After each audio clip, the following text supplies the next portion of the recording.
anything worth doing is worth doing well. We don't want to rush into a conclusion. The outgoing chairman of this committee, we need to sit down with him and he will brief us on what he knows about this matter. And then, if need be, we will now call a meeting for us to discuss one-on-one on this and know the direction we're going to follow. This matter will be resolved amicably. Okay? There will be, everybody will be satisfied with the outcome. Please, I just want you to work with us. I know emotions might be very high, but that is how it is in politics. And anything happening to you is happening to me. So I feel your pain. But please, let us not transfer aggression. Let us not transfer aggression.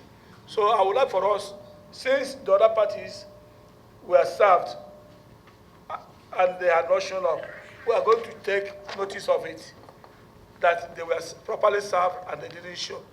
And it will be put into consideration whenever we are deciding the matter.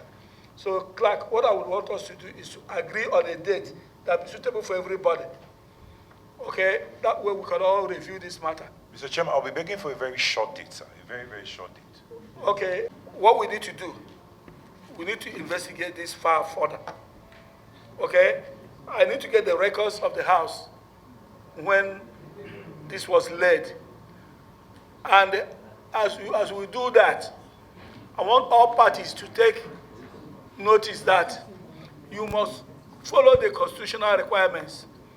If you want us to take over the responsibility of the Benue House of Assembly, the House will jump in under Section 11. Yes. Okay? Yes. But we must follow due process. You understand? So, this matter, I guess I will reset it. Wait, before you ask your question. Wait, please. This is not Benue House of Assembly. Okay, this is not Zamfara House of Assembly. Yes, it's Nigeria, but we have a process here. So what we need to do is to make sure that everybody who is supposed to be briefed is briefed. All matters before us are read thoroughly. Like I said, there was a chairman presiding before me. And yesterday, a new chairman has been named for this committee. We all need to go and look at it. The question is whether or not we, the National Assembly, whether we have even the powers to go and summon the House without having been authorized. Like we took over Rivers State. So if there's an emergency, the House will appoint people to administer that particular state. We need to look at it and make sure everybody is satisfied. I hope you are getting me right. Okay, tell me, why? Mr. Chairman. Okay, most at times, we don't even know when we are going to be called up.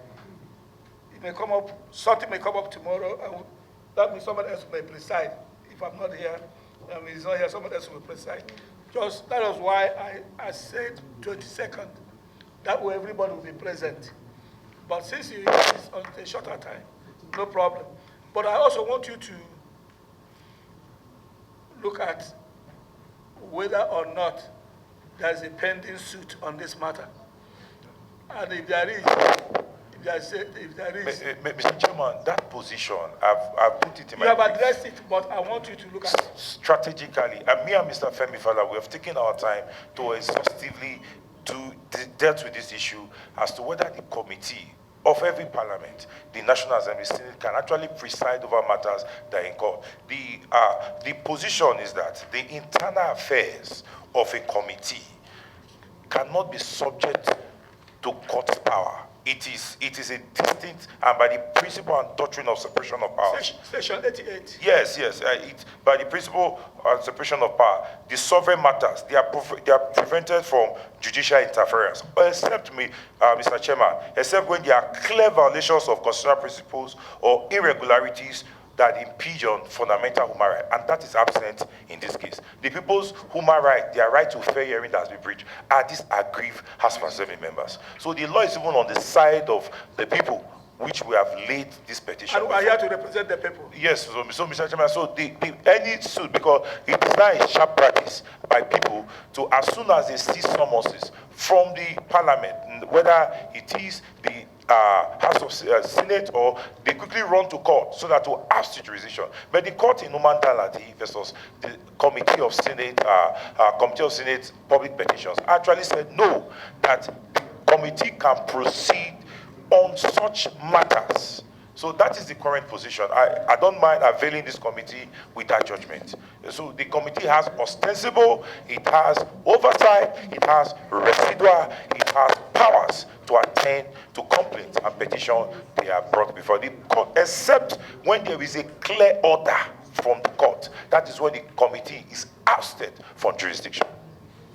Okay, having had your argument and having reached an agreement. Yes, my name is Ihenseken Samuel Jr. I'm the legal representative for the Guardian for Rule of Law and Democracy. The petitioners who submitted a complaint and a petition before the House of Rep on the 27th day of March 2025, and afterward it was laid and referred to the Public Petition and Ethics and Committee of the Federal House of Representatives. So we had our inaugural first sitting today, where the committee took cognizance of the petition that was laid before it. So what do you expect? Yes, we introduced the petition today. In a nutshell, the germen or the main gist is that, consequent upon different pronouncements of the Superior Court, the Court of Appeal, and even the Federal High Court of Nigeria in several instances, and the State High Court, more particularly the locus classicals in Speaker versus of Bauchi State Assembly versus 1 Rafikatu D, where the court said no House of Assembly has the jurisdiction or right to suspend a sitting member more than a particular period, more than a reasonable period of 2 to 14 weeks.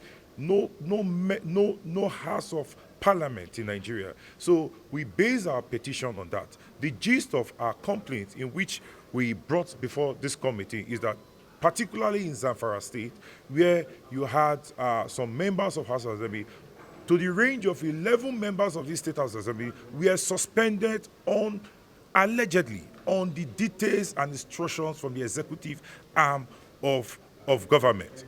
In Benue State also too, you had some members of the House of Assembly, and 11 again were also suspended. And particularly when you look at these two legal scenario, you find out that it is impracticable for these two different House of Assembly to form a quorum to take a decision to sit. So the question is, legitimately and legally, by this, basically, these few members, can they legitimately and legally form a quorum to proceed into the duties of lawmaking of this state? This is the whole ground norm of what we have submitted before the House of Rep, and where they find merit in our petition, and where they feel, consequent upon their constitutional power as clearly defined in our written brief in which we have bring today, we are asking them to look at it, and where they still see they can exercise jurisdiction to take over the functions of lawmaking of these two different houses. More particularly, the House have very ostensible power, have residual power, and have overriding powers, and some other powers donated to them by the Constitution. Investigative power, which is particularly one of their powers. If they still find, and the parties are not immune to ADRO, or kind of they want to resolve this thing within themselves, find a political solution, the House can also still intervene. But the most important thing is that we want these members of the State House Assembly to be reinstated forthwith without no impediment.